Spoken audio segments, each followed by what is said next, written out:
Hello and welcome back to the Real Music Talks. Today's guest is Kat, who is a dubstep and DJ producer from Falmouth. How you doing? I'm good, thanks. Hello. Hello to everyone watching as well. So, for people that have never heard of you like before, like how would you describe yourself and what you do musically? Well, I think the main thing I do is make psychedelic dance beats. A lot of it's around 140. And I've really got my foot in two kind of worlds, very much one foot in the dubstep, drum and bass kind of urban kind of sound, and another foot in the hippie floaty psychedelic trance kind of sound.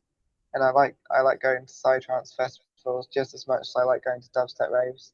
And what I do with my sound is try and bring those two worlds together. So when I make dubstep, it's the really trippy acidy kind, and then when I make psytrance, it's barely even psytrance really. It's more like hard techno, quite quite dirty, quite heavy, very hardcore inspired. And I'm just like mashing up all of these sounds from all over the place just to make beats that feel magical and fun. Well, okay, so quite a few different styles mixed together. A bit of everything. Yeah. So, where did it start for you? Like, where was your first when did you first get into music? All my life really. So my mum is a music teacher and also a church musician.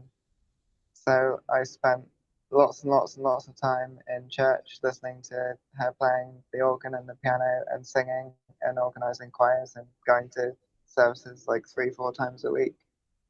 Um, and then at home she would be teaching people as well. So we pretty much every night we'd have 4 or 5 different people around doing music lessons, and it's quite a small house, so I could hear everything going on. So it's just constantly music, and then also she played all sorts of things, especially punk rock, folk music, classical music, all of that stuff. And I just got exposed to everything growing up, and started singing and playing the piano, and then in year 7 did the trumpet and played that all the way through school. Got my grade 8 in the end. Um, but by the time I left school, I knew I wanted to make beats. Really, that was my main focus. I was really lucky in my school. We had computers with Reason on, so it was like in year 9, I was like 14, and our music teacher just told us to go and play around with Reason and do whatever we wanted. Basically, it was a great time. And when I was looking for courses for uni, I saw like music production in Falmouth. That looks like a good time. So I went and did that. It was a good time. Yeah. um, where did all the how did I get into the dance music? I guess that's kind of relevant. Yeah, well, I guess people of my generation. So I was born in 1997. At the end of the 90s, there was so much trance and stuff just kind of in all of the popular media that I feel like that's really ingrained in me. Stuff like the Prodigy Firestarter came out the same month that I was born, and and all of those old kind of rave records. I feel like I've got the soul of a 90s raver from those, from being like a baby and just the end of that era, and then growing up with all the influence that's been rippling out from that. And then I remember when Skrillex was a thing. I mean, I'm not gonna lie, I went there. I was 14 when Skrillex was big. Like, what? That's the best age for it. Everything perfectly aligned. And there was also this guy I really like, uh, dubstep producer called Redneck. He did some bangers back in the day. um, yeah, I'd always just really like my cheesy classic trance, like Faithless and all of that kind of stuff. But then it really got real around my 14th birthday. My uncle bought me Leftism by Left Field, the kind of music, really. And then one that's lesser known is an album called Blumencraft by a guy called Ott, just OTT. Um, and it's a psychedelic dub. So I've been into psychedelic dub from that moment. It's an incredible sound, but this one guy, Ott, he's just nailed it so well. So having been exposed to all this incredible music, and I'm starting to think what I want to do is obviously be like those guys and make stuff that's that good because you know I like setting my goals high.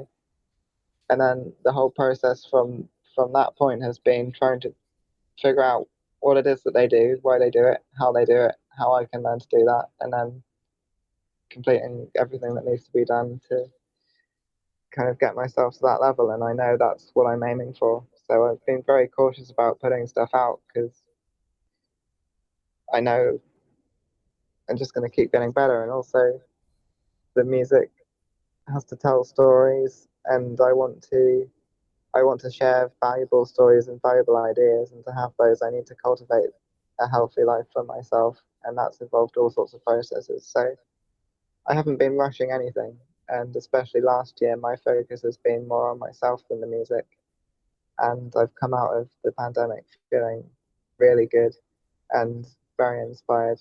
And I've got so many ideas for things that I want to do now, and I feel like in a perfect position to start making those moves. Do you think having such like high expectations and goals can get you into a bit of a rut in terms of creating music?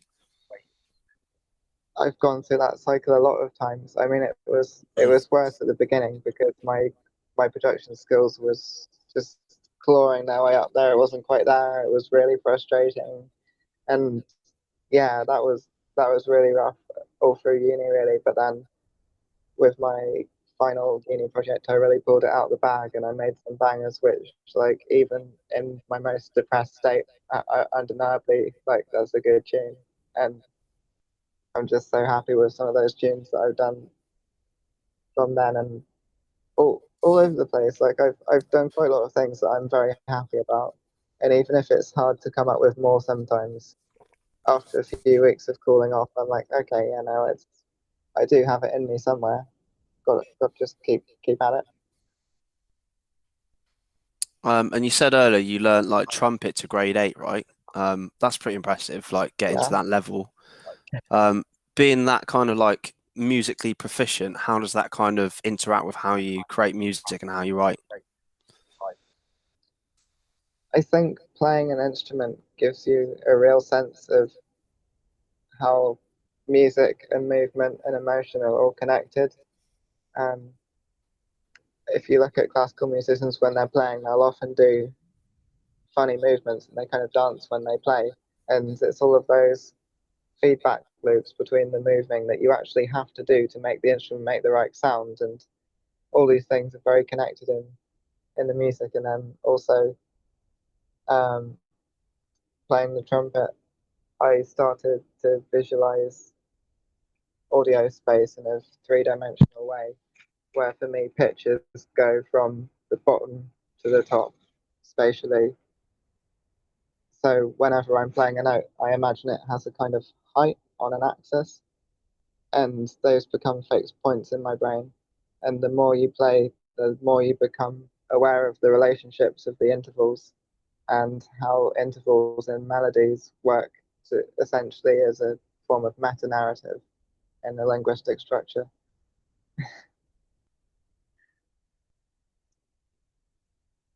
So yeah, a good understanding of music and melody, I think, just comes from playing a lot of music all the time and listening to all the music. And also, I think a lot of my understanding of music has come from trying to psychoanalyze it, analyze the who made this music, why did they make it, what role does it play, and then from that you can infer certain narratives and then begin to unpick why why bits of the music are there and what they do and how they work. And it's just the process I keep repeating whenever I'm listening to something. I'm thinking about all these questions and analyzing how is it working and what does it do. This is interesting. So do you think like that makes it harder to just enjoy music? Because I found like when you get to that point and you just constantly analyzing everything you listen to, you struggle to just like sit back and listen to something and enjoy it. What are your thoughts on that? It has ruined a lot of music for me, but then there are some tunes which are just so good that I can still enjoy them fine, and that's part of the fun is finding those tunes. And then when I've got them, I know that, at least to me personally, I found the best ones, and I'm quite happy only listening to those, because even though I only like maybe one in 100 tunes or something, there's so many out there that I'm still have got so many tunes that I love that I can't even keep on top of it. My playlists are just going exponential for all the amazing music I keep finding out there. I'm not going to run out. how do you find new music? Is it very much like in the Spotify sense, or do you go to like a record store and look through loads of records? Uh, oh, good question. Yeah, no, I don't use Spotify ever.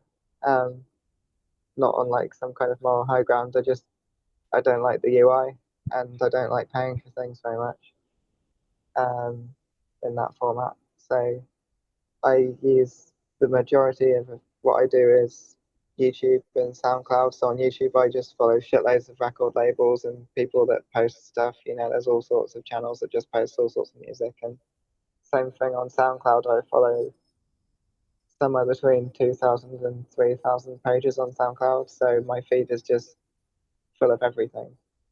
And I like that to keep on top of what's going on everywhere in the world and all the different scenes and all the genres I'm interested in, to know what sounds are coming out, what people are doing, and all that kind of thing.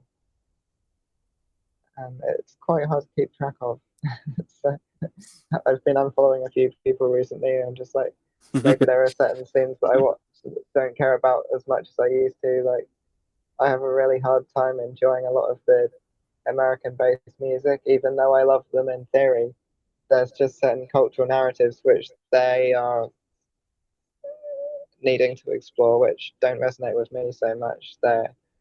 Um, and you'll find this a lot listening to music from people that are not of your culture. You might not resonate in the same way because they have different things that they're working through with the music.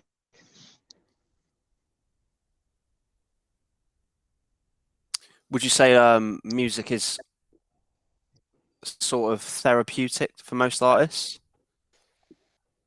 I think that's why we do it, whether we realize it or not. Yes. I mean, there's probably some people that just do it for attention or something, but no, for most people that are artists, yeah, it's all about expressing the things that we couldn't express otherwise. And I don't usually set out with a particular intention for a tune. I just have a kind of organic process where I form the tunes and let them kind of be themselves. And at the end of it all, then when I listen back, I'll be like, this tune now really reflects exactly how I was feeling at that time or that time, and it will be connected to a certain experience I've had in a way that's completely, you couldn't put it into words at all. And that piece of music is the only way to communicate that idea and that feeling. Talk to me a little bit more about like your creative process. I think it'd be really interesting to hear about. Like, how do you approach writing Yeah, something from scratch? so really lazy, really. I just open up a project, and I use Reaper, by the way, best door. Um, so I'll open up a project, like make a few tracks, um, kick drum, snare, hi hat, sub bass. That's all you need, mate. Just throw some samples in, put delays and everything, mess around, and usually in about half an hour, so it will be sounding like one thing or another thing, and then I'll think, where do I go from here? And yeah, when I'm making just really monged out dubstep, I don't put too much thought into it. Even like the less thought, the better.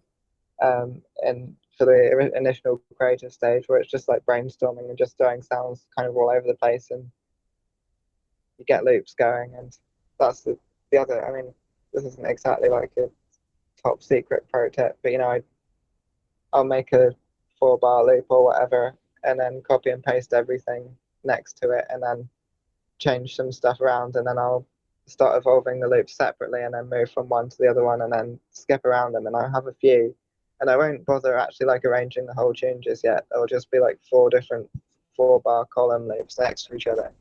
And then when they're all sounding good, then you've got four different selections of pieces which you can take and then arrange into a tune. Interesting. So it's almost like you got those four key elements, a bit like, you know, writing like a verse, chorus, and a bridge, and then an outro. And then it's Mhm. kind of like weaving that into a story once you've got all those main parts, I Yeah, guess.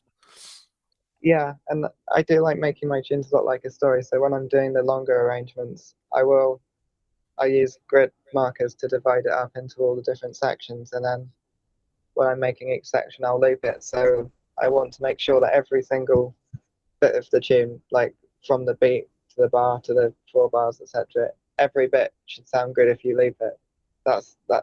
Like one of the big secrets, or maybe it isn't a secret, but it's very important. Every single bit anywhere in your tune, you should be able to loop it, and you should be able to sit there and listen to that and jam out. If you can't, then change it.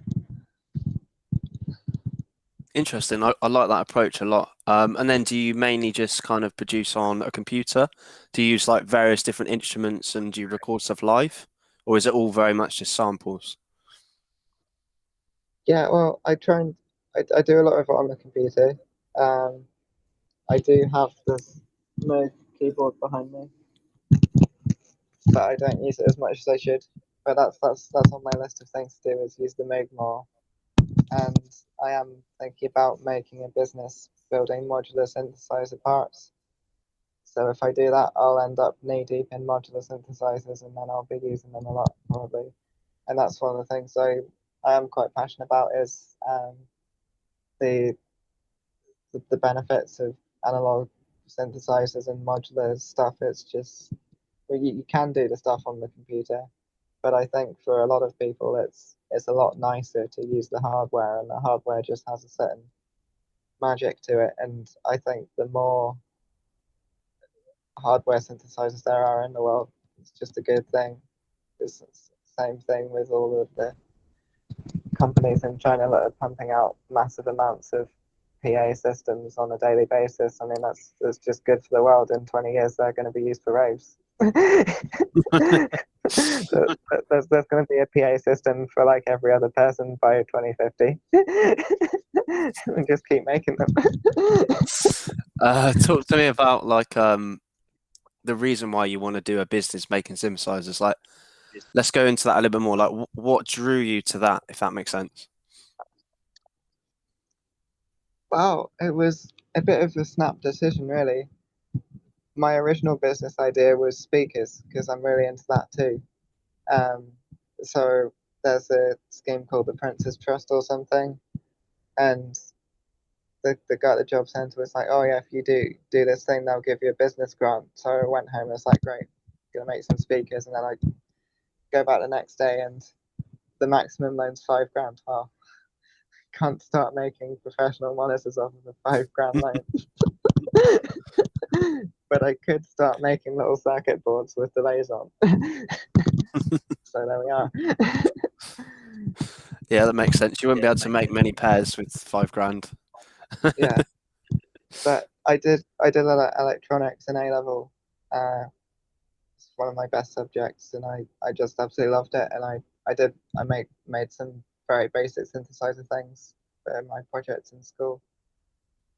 A lot of it was digital based, digital controllers, programming the digital controllers, and making multiplex keyboards and messing around with stuff. So I don't see why I can't do it. And I've also got lots of ideas for how I'd make them look really cool and trippy because a lot of modular bits, they're all very kind of black and white, spacey kind of vibe, but I want to do some really psychedelic ones and also some really silly ones. Just I want to make them crazy.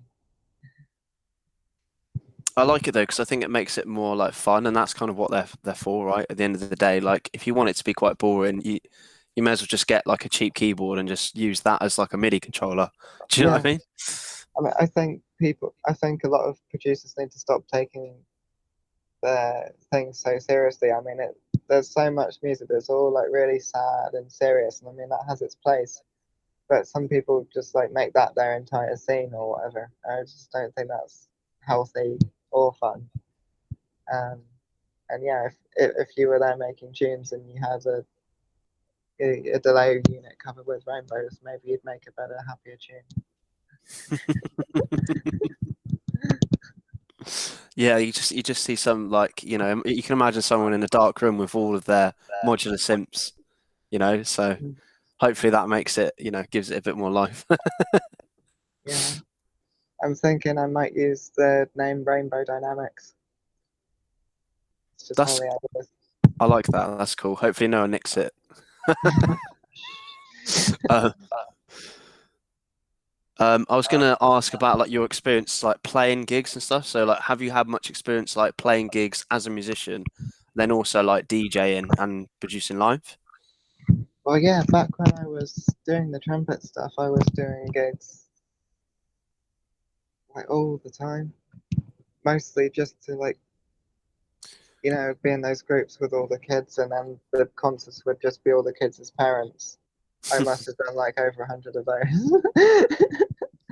And then stuff in church again, 100 easily bits in church, singing and playing the trumpet. I was also in a few musicals as well, singing and dancing. Um, but then the DJing, yeah, I didn't start DJing until I came to Falmouth.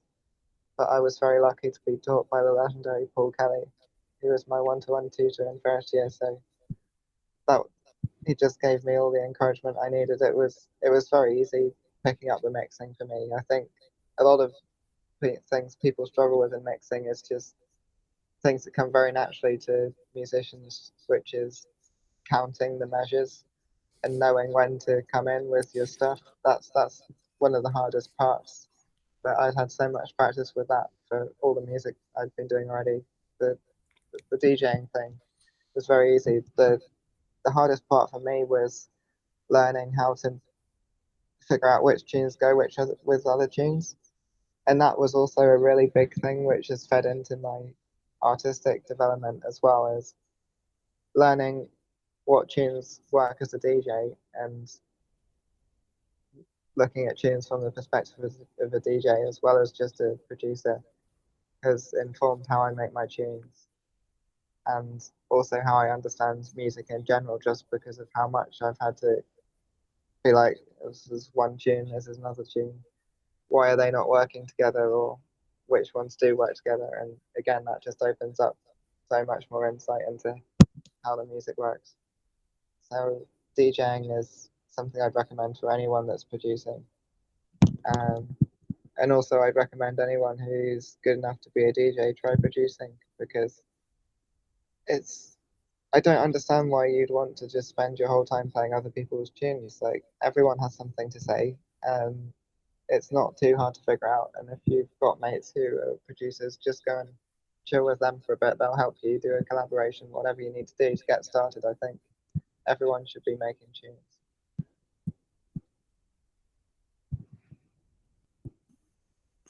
And then like, what do you think of the experience of playing live? Like, what are your kind of experiences with that in terms of like how you interact with audiences and what sort of kind of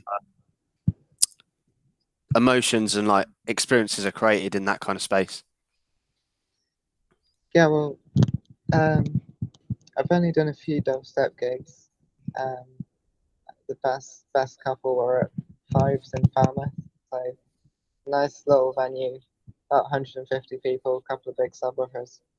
Um, and I was on 1 a.m. till 2, I think. So I was doing quite a hyped up set.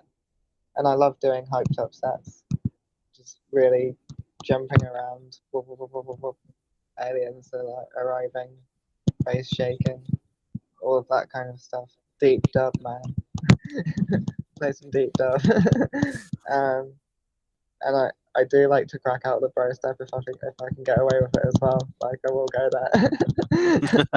I don't have many boundaries with the tunes. Like if I think I can get away with it, I'll play it. Just I like playing tunes that I know no one else is going to be playing because I want to bring something unique to the table And I think there's a lot of tunes that just because of the way of the world, there's perfectly fun tunes that people just don't play, mainly because they're old or they didn't get a lot of publicity or they were before their time or ahead of their time or whatever. And that a lot of people are also just, for rightly so, playing all the stuff that's coming out recently, and there's a lot of that, so you could just do that. But I'm like, I like to look for the gems in the past and bring them all together. So my sets often bring together things from all eras of dubstep into into quite an eclectic mix. But I like to make sure it still flows properly, and I use the tractor, so it's quite easy to loop stuff and usually do mixes. Usually got two tunes playing all the time at once, overlapping to keep the energy going and switching up the styles. Um,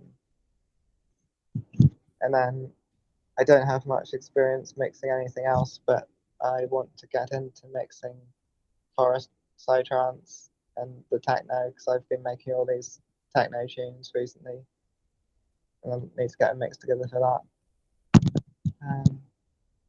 And very keen to get into vinyl as well, but I need a bit of cash really. I did learn to mix on vinyl, but I never had my own decks, and my record bag is quite small. One day I have big dreams for large amounts of records, and obviously getting my tunes cut on wax is a big milestone I'm aiming for. Get some dub plates out there because that's the kind of material I'm making is perfect for dub plates. Weird, wonky, deep dubs. Do a lot of those. Yeah. So let's talk a little bit about like the future. So like what's kind of like the long-term plan for you? Like where do you see yourself in like 10 years? I want I want to carve out a bit of a niche for myself. I don't want to necessarily be like the famous one, but I want people who are into what I'm doing to know who I am. If you're into dubstep of the more psychedelic end of things, or if you're a psychedelic person into the more dubstep end of things, then I would hope you'd run into my stuff. And I see that as very achievable. I've got some good friends who are doing a label in Bristol soon. The Spin the Wheel crew. So they've also got Earthnut and XO1 and a few other boys. We're all doing this together, and there's people from all the scenes that I can get in touch with. Once I've got a steady flow of tunes coming out, I'm just gonna send them wherever, send them all over the place. I'm not really bothered about sticking to one particular scene. I just spread stuff out there. Yeah. Because I'm doing so many different genres as well. Um, so in a way that opens up even more opportunities. Definitely. We're nearly out of time now, but is there anything else you'd like to leave our audience with? Magic is real.